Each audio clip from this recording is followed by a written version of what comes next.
உங்கள் காரை நீங்கள் விற்கலாம் பிளான் பண்ணிகிட்ருக்கீங்களா? அல்லது உங்கள் காரை விற்றுட்டு எக்ஸ்சேஞ்சில் புது கார் எடுக்கலாம் பிளான் பண்ணுறீங்களா? அப்போ உங்களுக்கான வீடியோ இது. இந்த வீடியோவில் நான் என்னோடய டியோகா கார் எப்படி சேல் பண்ணேன், டியோகா கார் சேல் பண்ணும்போது நான் பண்ண தவறுகள் என்ன, நான் சரியாக பண்ண விஷயங்கள் என்ன, எல்லாமே உங்களோட பகிர்ந்துக்க போகிறேன். இந்த வீடியோ முழுமையாக பாருங்கள். அப்போ நான் சொல்ல ஒரு விஷயம் உங்களுக்கு வந்து சேரும். வாங்க வீடியோ போகலாம்.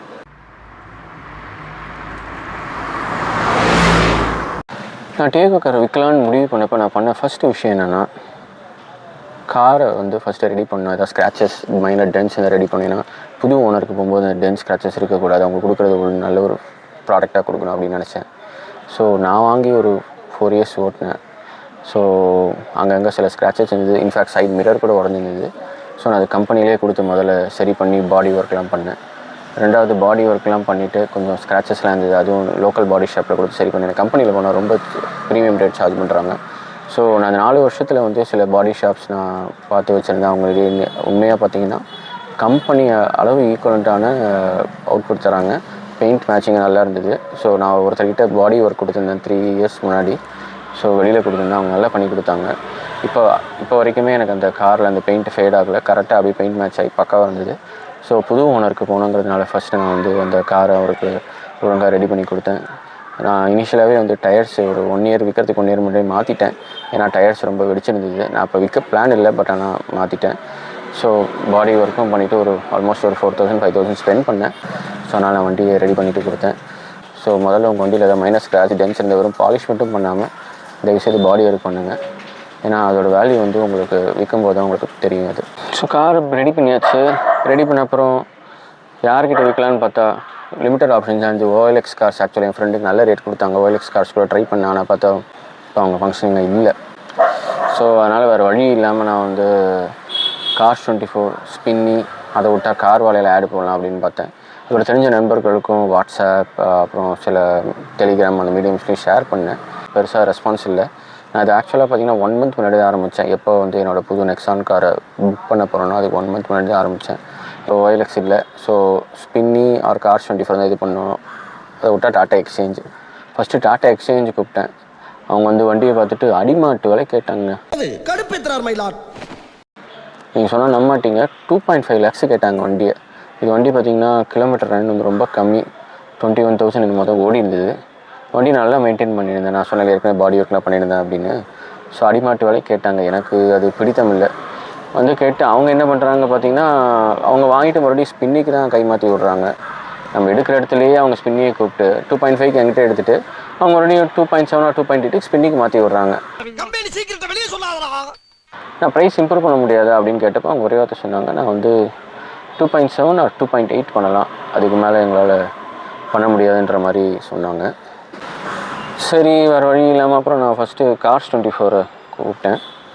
கார்ஸ் 24 பார்த்துட்டு வண்டியில் எல்லா செக்கும் பண்ணாங்க. ஆக்சுவலாக வண்டி காருக்குள்ளே இருக்க அந்த ரப்பர் பீடிங், டோரில் ரப்பர் பீடிங் இருக்குல்ல, ரப்பர் பீடிங்லாம் ஒன்று இழுத்து பார்த்தாங்க. இழுத்து பார்த்துட்டு எல்லாமே கரெக்டாக இருக்கா, அங்கே எதாவது பாடி ஒர்க் பண்ணியிருக்காங்களா அப்படின்னு பார்க்குறீங்கன்னா, பாடி ஷாப்பை கம்பெனியோட பாடி ஷாப்பில் பண்ணும்போது அவங்க ரொபாட்ஸ் வச்சு தான் பெயிண்ட் பண்ணுவாங்க. ஸோ அந்த ரொபாட்ஸ் வச்சு பெயிண்ட் பண்ணால் அங்கே சில டாட்ஸ் இருக்கும் போல். ஸோ அந்த டாட்ஸு இல்லை, எதாவது மாற்றிருக்காங்க, எதாவது பார்ட்ஸ் மாற்றிருக்காங்க. அதை வச்சு அந்த ரப்பர் பேனல் இழுத்து பார்க்குறாங்க, செக் பண்ணுறாங்க. இன்ஃபேக்ட் 4 சைட் டோரு, ரியர் டிக்கி எல்லாத்துலேயுமே ஒட்டியிருக்க ரப்பர் இழுத்து போய் ஃபுல்லாக செக் பண்ணாங்க. ஆக்சுவலாக டிக்கியில் மட்டும் நான் ஒரு பாடி ஒர்க் பண்ணியிருந்தேன், கம்பெனியில் தான் பண்ணியிருந்தேன். ஸோ அதை அவங்க ஐடென்டிஃபை பண்ணாங்க கரெக்டாக. அப்புறம் ஒரு சின்ன டிவைஸ் கொண்டு வந்தாங்க. இந்த பாடியில் இருக்க பெயிண்ட் எல்லாமே ஈவனாக இருக்கான்னு பார்க்குறதுக்கு சும்மா டக்குன்னு வச்சு பார்த்தாங்க. ஸோ அதை வச்சு எங்கெங்கெல்லாம் பெயிண்ட் அடிச்சிருக்கோங்கிறதையும் கண்டுபிடிக்கிறாங்க. அப்புறம் இன்ஜின் பே ஃபுல்லாக செக் பண்ணாங்க. செக் பண்ணிவிட்டு ஆல்மோஸ்ட் ஒரு 25 to 30 செக்ஸ் பண்ணாங்க. இன்ஃபேக்ட் அவங்க சில செக்ஸ்லாம் சாஃப்ட்வேர்லேயே பண்ணாங்க. ஸோ நம்மளோட வண்டியோடைய ECM கனெக்ட் பண்ணிட்டும் பண்ணாங்க. ஸோ இதெல்லாம் இன்ஜினோட செக் பண்ணிவிட்டு இன்ஜின் பே செக் பண்ணிவிட்டு இன்ஜின் ஆன் பண்ணியும் செக் பண்ணாங்க. சவுண்ட் எப்படி இருக்குது, ராட்லிங் நாய்ஸ் எப்படி இருக்குது, எல்லாமே செக் பண்ணாங்க. ஸோ இதெல்லாம் செக் பண்ணிவிட்டு ஃபைனலாக கார் ஒரு டெஸ்ட் ட்ரைவும் பண்ணாங்க.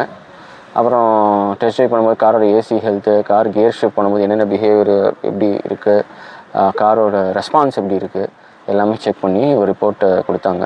ஸோ கார் 24 செக் பண்ணி முடிச்சுட்டு ஃபைனலாக எனக்கு கார் ரிப்போர்ட்டும் கொடுத்தாங்க. கார் ரொம்ப நல்லா இருக்குன்னு சொன்னாங்க. நல்லா இருக்கியா? நல்லா இருக்கு. நல்லா தானே இருக்கியா? நல்லா. ஸோ அவங்க 2 விதமாக பண்ணுறாங்க. ஒன்று அவங்களே காரை டைரெக்டாக சேல் பண்ணுறாங்க. இன்னொன்று காரை வந்து அவங்க வாங்கிட்டு அவங்க வந்து ஒரு ஏலமாக நடத்துகிறாங்க. ஸோ அந்த ஏலத்தில் வந்து உங்களுக்கு கார் நல்ல ரேட்டு போச்சுன்னா அவங்க இனிஷியல் ப்ரைஸ் வந்து கொடுத்துட்டு ஃபைனல் ப்ரைஸ் வந்து இது பண்ணுவாங்க. ஸோ ஏலம் நடத்தும்போது அது அவங்கக்கிட்ட ரெஜிஸ்டர் பண்ணியிருக்க டீலர்ஸ், அது மாதிரி யூஸ்டு கார் வாங்கி வைக்கக்கூடிய டீலர்ஸ் இருக்காங்கல்ல, ஸோ யார்கிட்ட வேணால் போகலாம். ஸோ என்னோடது வந்து அவங்க டேரெக்டாகவே நான் சேல் பண்ணுறோம், ஏன்னா வண்டி உங்களுக்கு ரொம்ப நல்லாயிருக்கு அப்படின்னாங்க.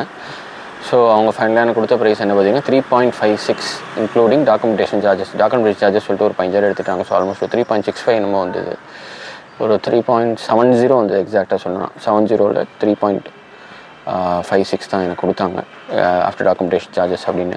சரி, நான் அவங்கள்ட்ட கோட் வாங்கிட்டு நான் வந்து சொல்கிறேங்க, உங்களுக்கு கன்ஃபார்ம் பண்ணுறேன் அப்படின்னு சொன்னேன்.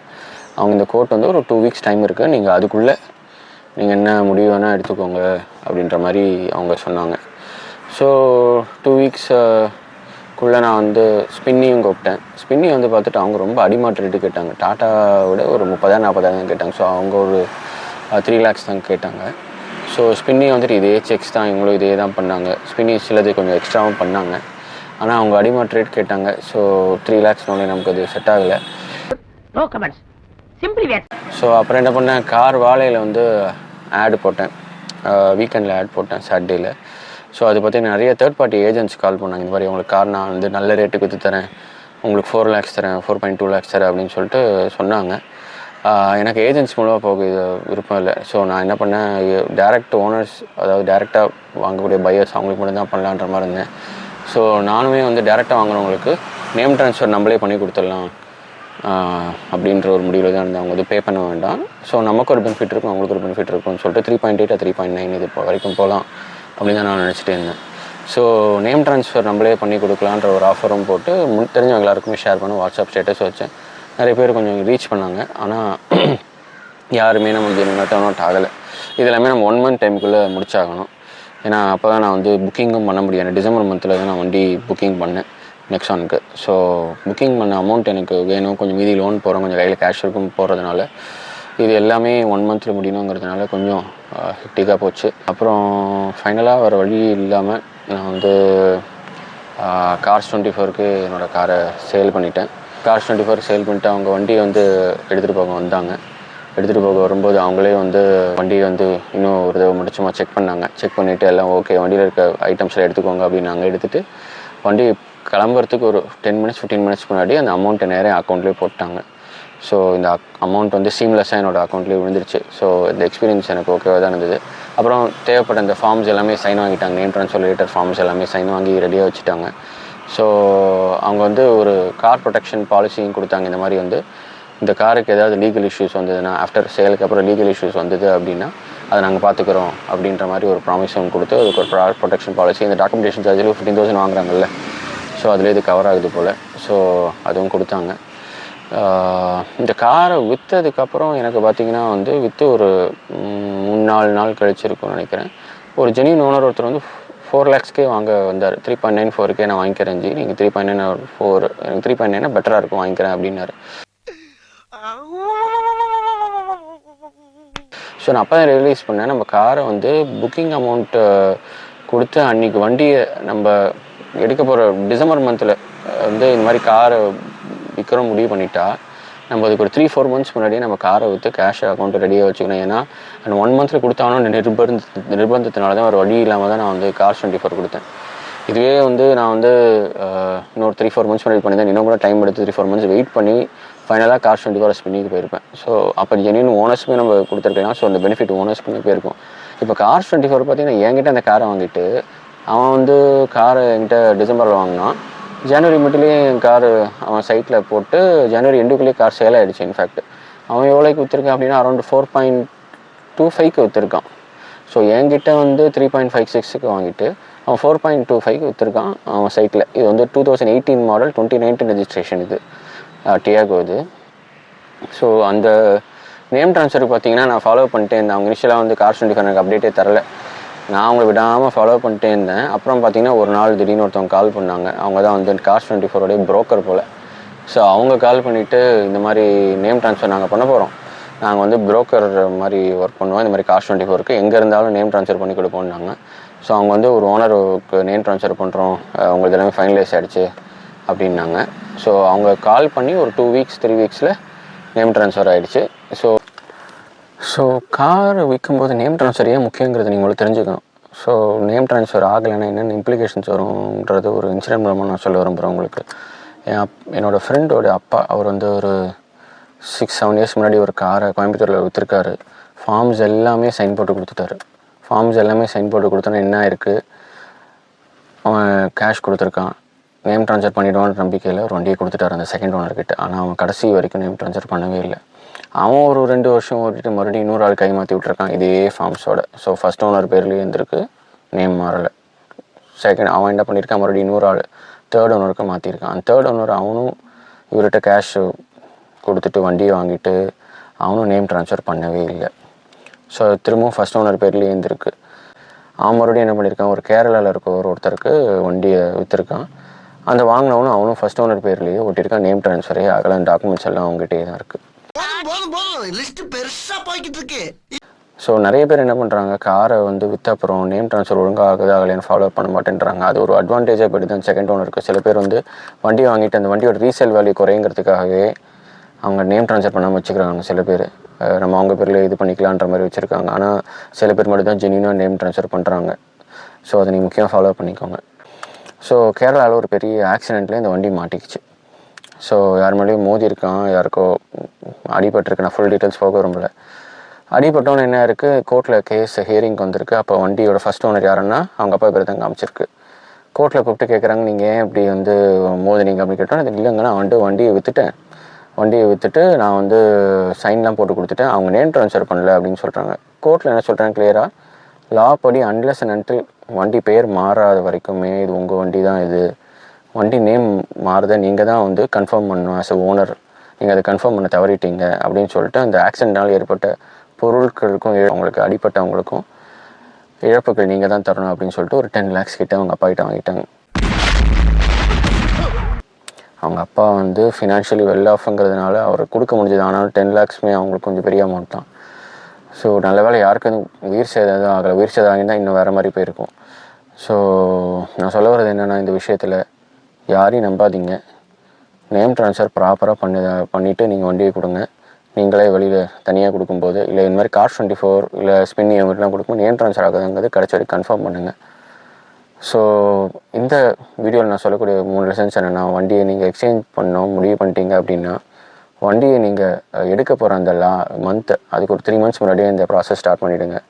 ஸோ பாயிண்ட் நம்பர் 1, வண்டி எடுக்க போகிற 3 months முன்னாடியே அந்த ப்ராசஸ் ஸ்டார்ட் பண்ணி உங்கள் அக்கௌண்ட்டில் கேஷ் ரெடியாக வச்சுக்கோங்க. லாஸ்ட் மினிட்ல ரஷ் பண்ணிங்கன்னா நமக்கு டீல் இன்னும் கொஞ்சம் பெட்டராக கிடைக்கிற டீல்ஸ் நம்ம மிஸ் பண்ணுவோம். என்னோடய சினாரியோவில் அதான் ஆச்சு நான் சொன்ன மாதிரி. பாயிண்ட் நம்பர் 2, வண்டி விற்ற போகிற நேம் ட்ரான்ஸ்ஃபர் நீங்களே விற்கிறீங்க, ஃப்ரெண்ட்ஸுக்கு விற்கிற நீங்களே நேம் ட்ரான்ஸ்ஃபர் பண்ணி கையோடு முடிச்சிருங்க. இல்லை Cars24 ஸ்பென்னி அவங்களும் போகிறீங்க அப்படின்னா நீங்கள் நேம் ட்ரான்ஸ்ஃபர் ஆகுதுங்கிறத கன்ஃபார்ம் பண்ணுங்கள். இது பாயிண்ட் நம்பர் 2. பாயிண்ட் நம்பர் 3, வண்டியை கொடுக்கும்போது வண்டியில் ஹைப்போதெட்டிகேஷன் எதாவது இருந்ததுன்னா ப்ராப்பராக வந்து லோன் க்ளோஸ் பண்ணிவிட்டு ப்ராப்பராக அதை டாக்குமெண்ட்ஸ் எல்லாம் க்ளோஸ் பண்ணிட்டு ப்ராப்பராக அந்த புது ஓனருக்கு இந்த இஷ்யூஸ் எல்லாம் கொடுங்க. எல்லாரும் நல்லா கேட்டுக்கங்க. நீங்கள் தயவுசெய்து உங்கள் காரை வந்து உங்கள் ஃப்ரெண்ட்ஸ், ரிலேட்டிவ்ஸ், நெய்பர்ஸ்க்கு வந்து உங்கள் யூஸ் காரை தயவுசெய்து சேல் பண்ணாதீங்க. நீங்கள் என்ன தான் காரை நல்லா மெயின்டைன் பண்ணியிருந்தாலுமே வந்து சில நேரம் நம்ம ஃப்ரெண்ட்ஸ், ரிலேட்டிவ், நெய்பர்ஸ் கிட்ட கொடுக்கும்போது ஏதாவது மனஸ்தாபம் வர வாய்ப்புகள் இருக்குது. என் ஃப்ரெண்ட்ஸ் 2-3 பேர் வந்து ஒருத்தர் ரிலேட்டிவ்கிட்ட கொடுத்துருக்காங்க, ஒருத்தர் வந்து அவங்க ஃப்ரெண்டுகிட்ட கொடுத்துருக்காங்க. ஸோ ரிலேட்டிவ்கிட்ட கொடுத்தப்ப என்ன ஆச்சுன்னா, அவருக்கு வந்து ஒரு ஃபஸ்ட் டைம் ட்ரைவ் பண்ணுறாரு போல். ஸோ கார் லெசனில் விஷயங்களை அவர் புரிஞ்சுக்கிறதுக்கு ஒரு டிலே இருக்குது. அது அவர் சைட் டிலே அவர் உணராமல் அது இஷ்யூ நினச்சிட்டு இவர்கிட்ட பேசும்போது இவருக்கும் அவருக்கும் சண்டை வந்து அந்த ரிலேஷனே ஸ்பாயில் இருக்குது. சில நேரம் மேனுஃபேக்சரிங் டிஃபெக்ட்ஸ் எதாவது வந்தாலுமே அந்த மேனுஃபேக்சரிங் டிஃபெக்ட்ஸை வந்து இவர் கார்லேயே வந்து கொடுக்கும்போது டிஃபெக்டாக கொடுத்துட சொல்லி 2 பேரும் சண்டை போட்டு புரிஞ்ச கதைகள்லாம் கூட இருக்குது. ஸோ எனக்கு தெரிஞ்ச வண்டி நல்லா மெயின்டைன் பண்ணுங்கள். மெயின்டைன் பண்ணிட்டு யாராவது தெரியாத தேர்ட் பார்ட்டி தெரியாதவங்களுக்கு வண்டியை விற்கிறது நல்லது. அப்படி இல்லாட்டி Cars24 ஸ்பின்னி அவங்களுக்கு கொடுத்தீங்கன்னா ஒழுங்காக ப்ராப்பராக நேம் ட்ரான்ஸ்ஃபர் பண்ணுறாங்க பார்த்துக்கோங்க. இது ஒரு போனஸ் டிப்பாக நான் உங்களுக்கு சொல்கிறேன். இதோட இந்த வீடியோ முடிச்சுக்கிறேன். நம்ம மற்றும் ஒரு இன்ட்ரெஸ்டிங் வீடியோவில் நம்ம சந்திப்போம். அது வரைக்கும் நன்றி, வணக்கம்.